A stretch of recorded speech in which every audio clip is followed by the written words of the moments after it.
अभी सुन रहे हैं बगैवा से डीजे धमाका को। अभी आप सुन रहे हैं धर्मेंद्र निर्मलिया को।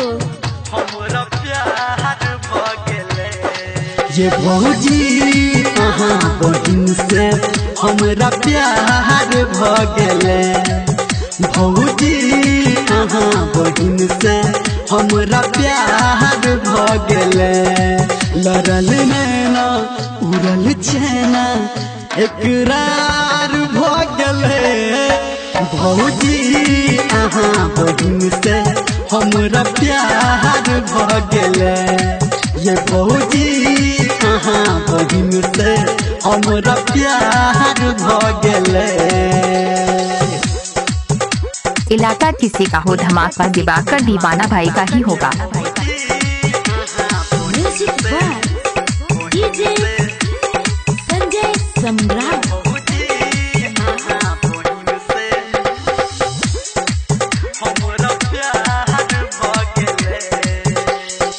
देख लो जब से अहाँ बहिन के जागल रहे छी हम, ओकरे याद में हर पल हम त पागल रहे छी हम।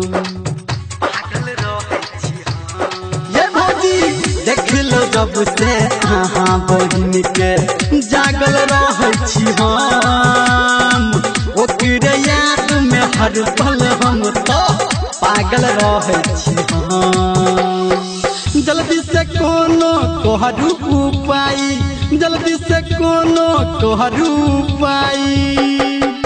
भौजी अहाँ बहिन से हमरा प्यार भगले, ये भौजी अहाँ बहिन से हमरा प्यार भगले। अभी सुन रहे दिवाकर दीवाना भाई। डीजे संजय सम्राट।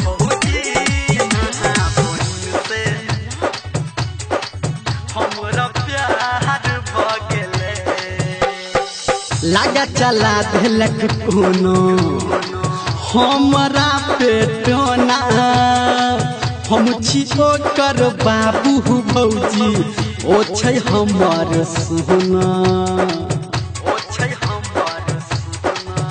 हाँ लागा चला देलक कोनो हमरा पेटोना, हम छी ओकर बाबू भौजी ओ छै हमर सोना।